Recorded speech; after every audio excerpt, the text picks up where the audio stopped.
Welcome to study zone. दोस्तों, प्रेम कुमार की तरफ से आप सभी लोगों को अभिनंदन, नमस्कार, सुप्रभात। दोस्तों, आज मैं 8 मई 2021 डेली करंट अफेयर लेकर उपस्थित हूं। दोस्तों, वीडियो को शुरू से अंत तक देखा करें। दोस्तों, जिन व्यक्तियों ने अभी तक मेरे चैनल को सब्सक्राइब नहीं किया, उन दोस्तों से अनुरोध है कि वे चैनल को सब्सक्राइब कर दें। चैनल का सब्सक्राइब का बटन रेड बटन है, रेड बटन पर क्लिक करें और वगला वाली बेल आइकन पर क्लिक करें, जिससे मेरी आने वाली तमाम वीडियो का नोटिफिकेशन प्राप्त हो सके।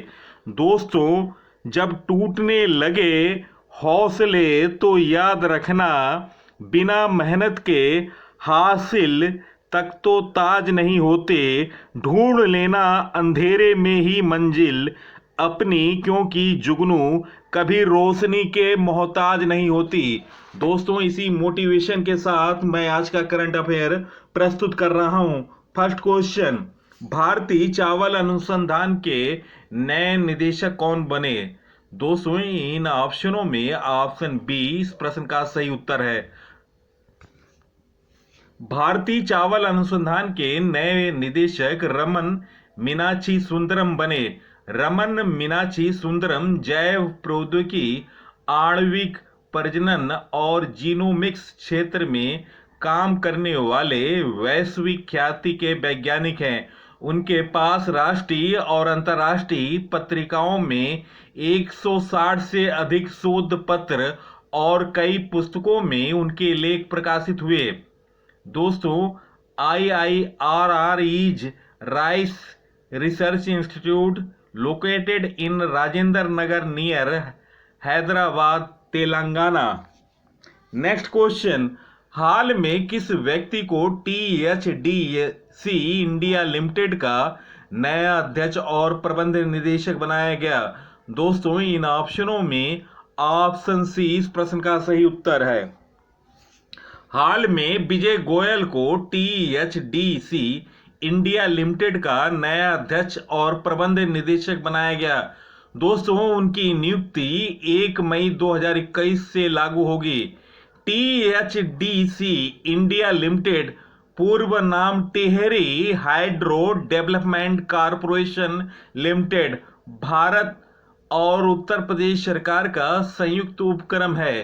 कंपनी का गठन जुलाई 1988 में 2400 मेगावाट के टिहरी हाइड्रो पावर कॉम्प्लेक्स तथा अन्य जल विद्युत परियोजनाओं के विकास, परिचालन एवं अनुसरण के लिए किया गया था। नेक्स्ट क्वेश्चन, सीमा संगठन ने 7 मई 2021 को अपना कौन सा स्थापना दिवस मनाया? दोस्तों, सीमा संगठन ने अपना 7 मई 2021 को अपना 61वां स्थापना दिवस मनाया। दोस्तों, इन ऑप्शनों में उत्तर ऑप्शन डी। सीमा संगठन 7 मई 2021 को अपना 61वां स्थापना दिवस मनाया। दोस्तों, BRO की स्थापना 7 मई 1960 को तत्कालीन प्रधानमंत्री श्री जवाहरलाल नेहरू द्वारा की गई थी। इसका आदर्श वाक्य श्रमण स्वरमम साध्यम है। BRO रक्षा मंत्रालय के तहत एक प्रमुख सड़क निर्माण एजेंसी है, जिसकी प्राथमिक भूमिका सीमावर्ती क्षेत्र में सड़क संपर्क प्रदान करना है।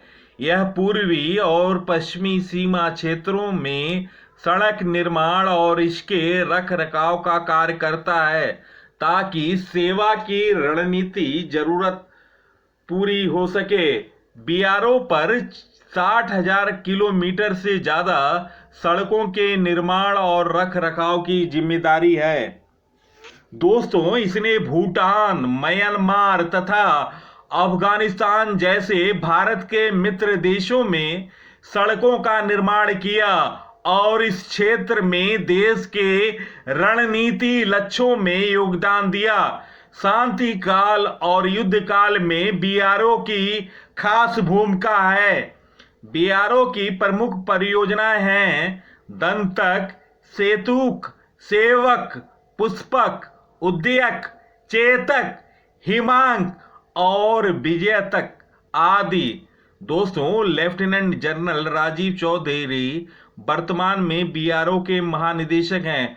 दोस्तों, बीआरओ का मुख्यालय नई दिल्ली है। Next question, 2021 Billboard music awards में किसे आइकन अवार्ड से सम्मानित किया गया? दोस्तों, इन ऑप्शनों में ऑप्शन सी इस प्रश्न का सही उत्तर है। 2021 बिलबोर्ड म्यूजिक अवार्ड से पिंक को सम्मानित किया गया। पिंक से पहले यह सम्मान Neil Diamond, Steve Wonder, Prince, Jennifer Lopez, Celine Dion, Cher, Janet Jackson, Mariah Carey और गार्थ को दिया जा चुका है। नेक्स्ट क्वेश्चन, कोयला खनिज दिवस किस तिथि को मनाया जाता है? दोस्तों, इन ऑप्शनों में ऑप्शन डी इस प्रश्न का सही उत्तर है। दोस्तों, कोयला खनिज दिवस 4 मई को मनाया जाता है। कोयला खनिज दिवस 4 मई को औद्योगिक क्रांति के कुछ महान नायकों की कड़ी मेहनत की सराहना के लिए मनाया जाता है।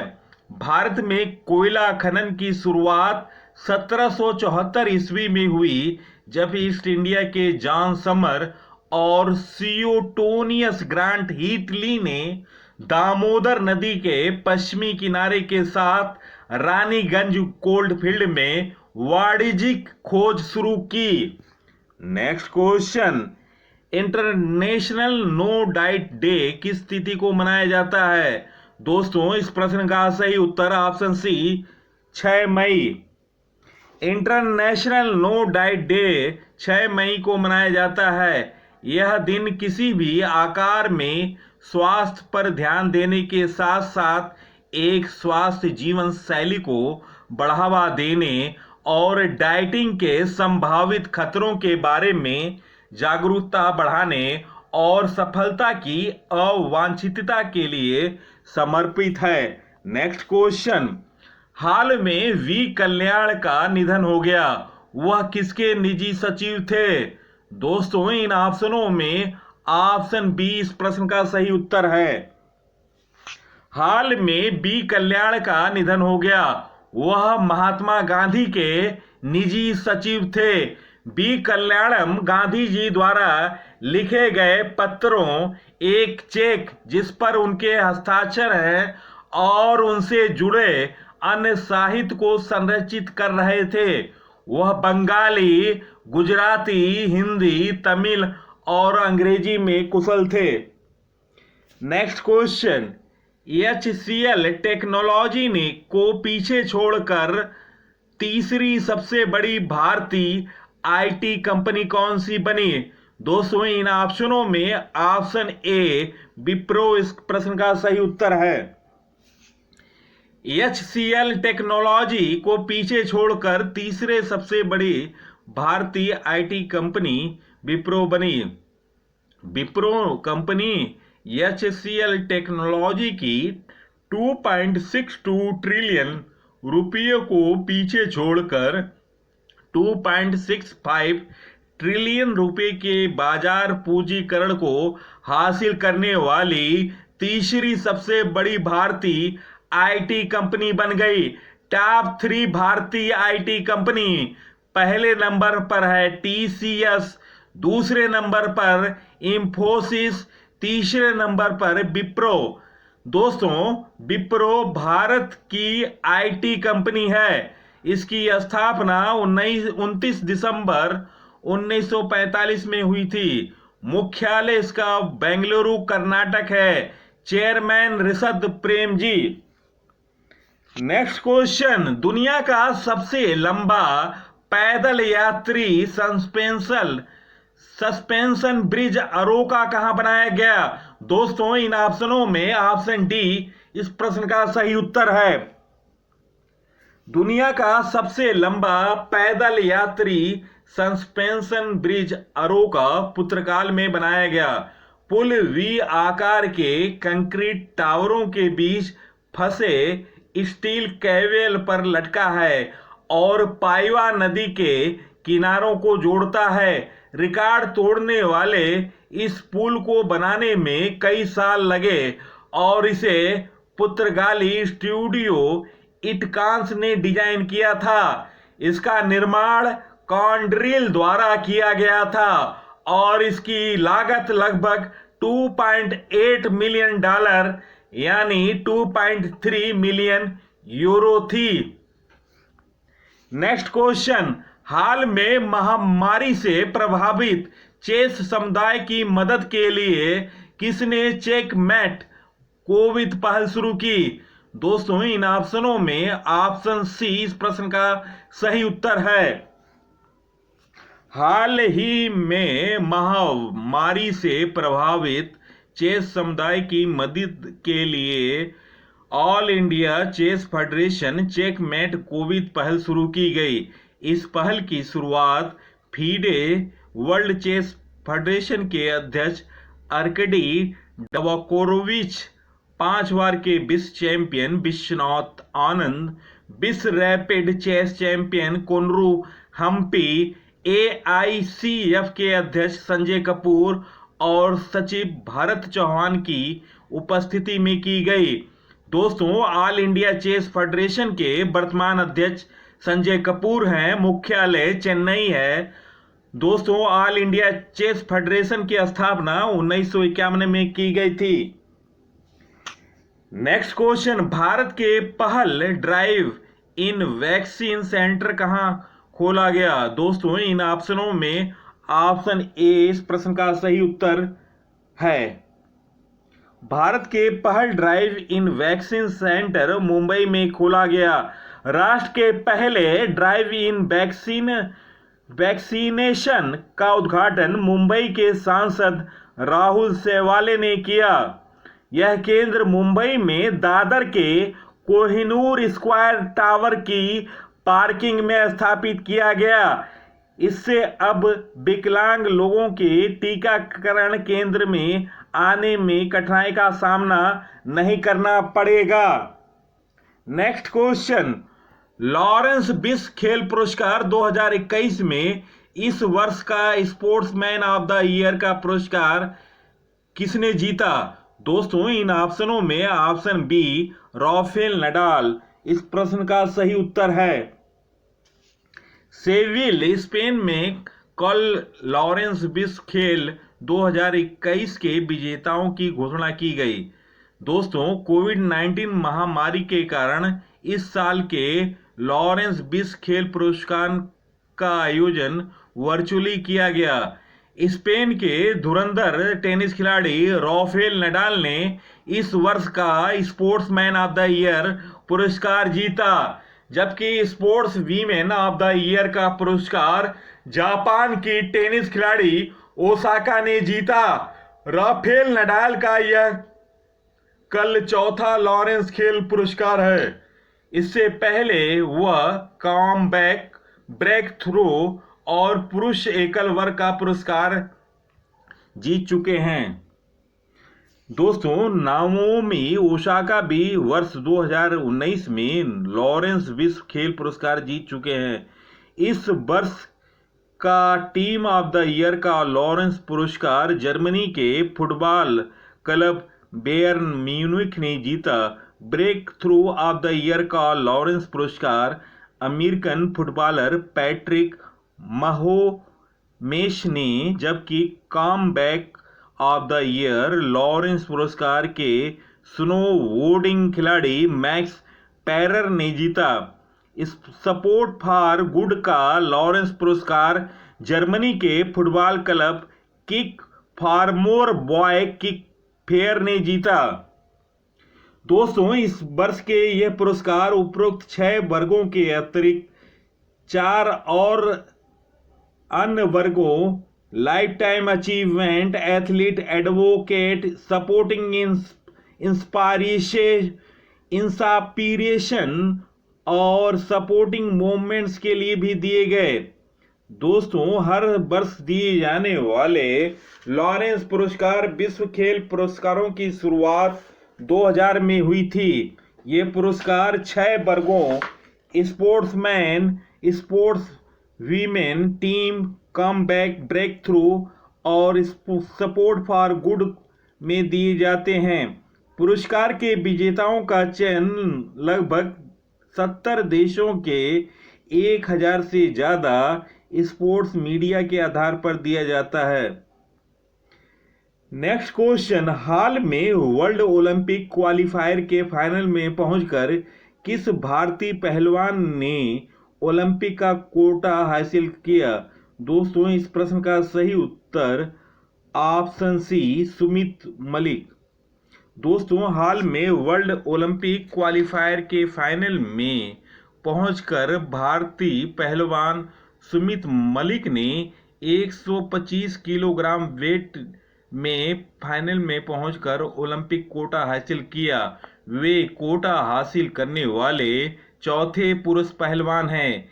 इससे पूर्व बजरंग पुनिया 65 किलो, दीपक पुनिया 86 किलो और रवि कुमार दहिया टोक्यो का टिकट कटवा चुके हैं।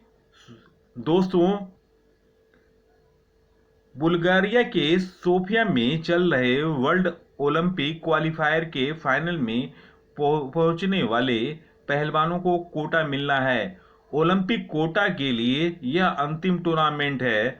वहीं 74 किलो वेट के में अमित धनखड़ और 97 किलो वेट में सत्यव्रत कादियान ओलंपिक कोटा हासिल नहीं कर सके। दोस्तों, सुमित सेमीफाइनल में शुरू से ही विपक्षी पहलवान वेनेजुएला के जोस डैनियल डियाज रॉबर्टी पर भारी रहे। उन्होंने उसे 5-0 से हराया। वहीं इस टूर्नामेंट के पहले बाउट में किर्गिस्तान के अयल लाजरेव को हराया। वे 25 सेकेंड तक 1-0 से पीछे चल रहे थे, लेकिन अंत में एक पॉइंट दर्ज करके 2-2 की बराबरी की, जिसके बाद एक और पॉइंट हासिल किया और विजेता घोषित किए गए। उसके बाद उन्होंने अगले मुकाबले में मालदीव के अलेक्जेंडर रोमानोवो को हराया। इस मुकाबले में वह पहले 0-2 से पीछे चल रहे थे, लेकिन अंतिम क्षणों में पॉइंट हासिल कर मुकाबला 2-2 की बराबरी कर लिया। वहीं क्वार्टर फाइनल में सुमित काजाकिस्तान के रुस्तमे इस्कंदरी को 10-5 से हराकर सेमीफाइनल में पहुंच गए। दोस्तों, कॉमनवेल्थ गेम्स में जीत चुके हैं गोल्ड। सुमित पहली बार देश के लिए ओलंपिक कोटा हासिल किया। वे 2018 में कॉमनवेल्थ गोल्ड मेडल जीत चुके हैं। दोस्तों, अमित धनखड़ और सत्यव्रत कादियान हारे। 74 किलो वेट में अमित धनखड़ पहले ही राउंड में मालदीव के पहलवान मिहेत सावा से हारकर कोटा की दौड़ से बाहर हो चुके। इस वेट में रियो ओलंपिक के नरसिंह यादव ने कोटा हासिल किया था, लेकिन ओलंपिक से ठीक पहले डोपिंग में फंसने की वजह से वे नहीं जा सके। इस वेट कैटेगरी में सुशील कुमार 2 बार ओलंपिक मेडल जीत चुके हैं। दोस्तों, वहीं 97 किलो वेट में सत्यव्रत कादियान क्वार्टर फाइनल में हार कर कोटा से बाहर हो गए। एशियन ओलंपिक में अंशु और सोनम मलिक ने जीता गोल्ड मेडल। इससे उनको ओलंपिक में कोटा मिल गया। इससे पहले अप्रैल में एशियन ओलंपिक क्वालिफिकेशन में 62 किलो वेट में सोनम मलिक ने और 57 किलो वेट में अंशु मलिक ने कोटा हासिल किया। इनके अलावा महिलाओं में विनेश फोगाट पहले ही कोटा हासिल कर चुकी हैं। अब तक 4 पुरुष और 3 महिलाओं ने टोक्यो ओलंपिक के लिए अर्हता प्राप्त कर ली है। दोस्तों, ये हैं सुमित मलिक। दोस्तों, वीडियो देखने पर बहुत बहुत धन्यवाद। दोस्तों, वीडियो को ज़्यादा से ज़्यादा लाइक, शेयर और नवीनतम जानकारी, नवीनतम ज्ञान प्राप्त करने के लिए आप स्टडी जोन पीसी को सब्सक्राइब करें। नमस्कार।